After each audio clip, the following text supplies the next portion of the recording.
Good morning. This is Pastor Jeff, and we're here for our daily lectionary readings for Thursday, May 30th, 2024.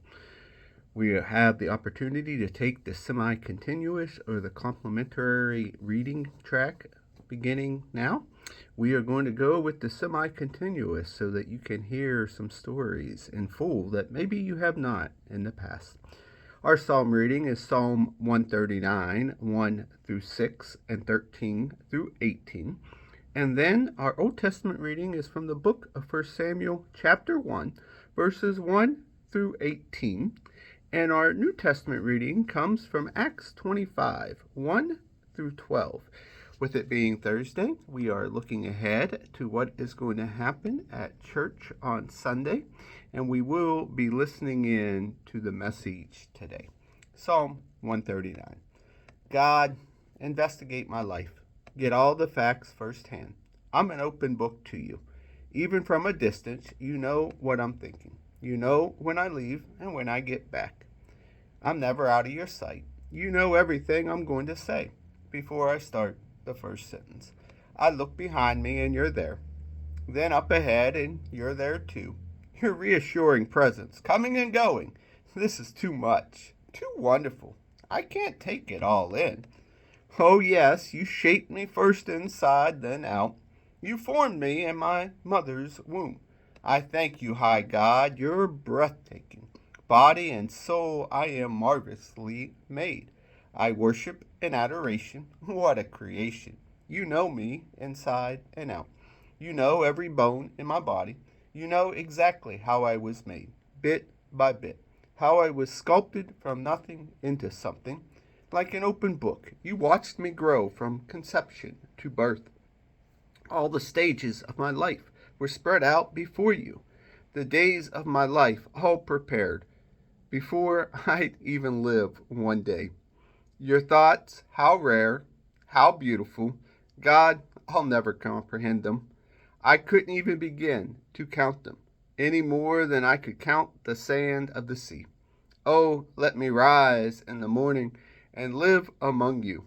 And please, God, do away with wickedness for good. And you murderers, out of here. All of the men and women who belittle you, God, infatuated with cheap God imitations. So see how I hate those who hate you, God. See how I loathe all this godless arrogance. I hate it with pure, unadulterated hatred. Your enemies are my enemies. Our Old Testament reading from 1 Samuel chapter 1, verses 1 through 18. There once was a man who lived in Ramathan. He was descended from the old Zuph family in Ephraim hills. His name was Elkanah. He was connected with the Zuphs from Ephraim through his father Jeroham, his grandfather Elihu, and his great-grandfather Tohu. He had two wives. The first was Hannah. The second was Peninnah. Peninnah had children. Hannah did not. Every year, this man went from his hometown up to Shiloh to worship and offer a sacrifice to God of the angel armies. Eli and his two sons, Hophni and Phinehas, served as the priest of God there. When Elkanah sacrificed, he passed helpings from the sacrificial meal around to his wife, Peninnah, and all of her children. But he always gave an especially generous helping to Hannah because he loved her so much and because God had not given her children. But her rival wife taunted her cruelly, rubbing it in and never letting her forget that God had not given her children. This went on year after year. Every time she went to the sanctuary of God, she could expect to be taunted. Hannah was reduced to tears and had no appetite. Her husband, Elkanah, said, "Oh, Hannah, why are you crying? Why aren't you eating?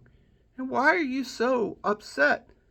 Am I not more worth to you than 10 sons?"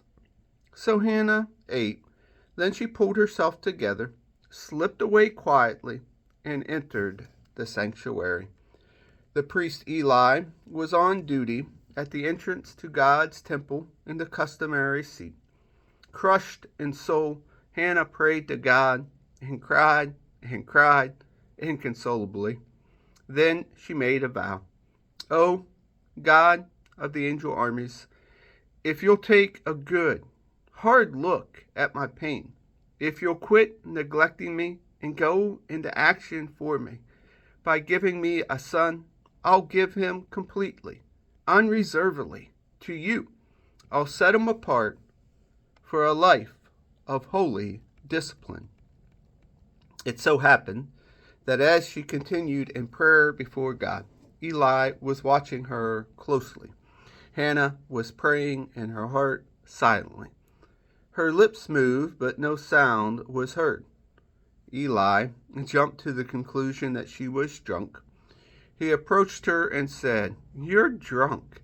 How long do you plan to keep this up?" "Sober up, woman." Hannah said, "Oh, no, sir, please. I'm a woman broken-hearted. I haven't been drinking. Not a drop of wine or beer. The only thing I've been pouring out is my heart, pouring it out to God. Don't for a minute think I'm a bad woman. It's because I'm so desperately unhappy and in such pain that I've stayed here so long." Eli answered her, "Go in peace, and may the God of Israel give you what you have asked of him." "Think well of me and pray for me," she said, and went her way. Then she ate heartily, her face radiant. Our New Testament reading comes from Acts 25, verses 1 through 12. 3 days after Festus arrived in Caesarea to take up his duties as governor, he went up to Jerusalem. The high priest and top leaders renewed their vendetta against Paul. They asked Festus if he wouldn't please do them a favor by sending Paul to Jerusalem respond to their charges. A lie, of course. They had revived their old plot to set an ambush and kill him along the way. Festus answered that Caesarea was the proper jurisdiction for Paul and that he himself was going back there in a few days. "You're perfectly welcome," he said, "to go back with me and accuse him of whatever you think he's done wrong." About 8 or 10 days later, Festus returned to Caesarea. The next morning, he took his place in the courtroom and had Paul brought in. The minute he walked in, the Jews who had come down from Jerusalem were all over him, hurling the most extreme accusation, none of them which could be proven. Then Paul took the stand and said simply, "I've done nothing wrong against the Jewish religion or the temple or Caesar, period." Festus, though, wanted to get on the good side of the Jews and said to him, "How would you like to go up to Jerusalem and let me conduct your trial there?" Paul answered, "I'm standing at this moment before Caesar's bar of justice, where I have a perfect right to stand. And I'm going to keep standing here. I've done nothing wrong to the Jews, and you know it as well as I do. If I've committed a crime and deserve death, name the day. I can face it. But if there's nothing to their accusations, and you know there isn't, nobody can force me to go along with their nonsense. We fooled around here long enough. I appeal to Caesar." Festus huddled with his adversaries briefly and then gave his verdict. "You've appealed to Caesar. You'll go to Caesar." And here ends our readings for the day.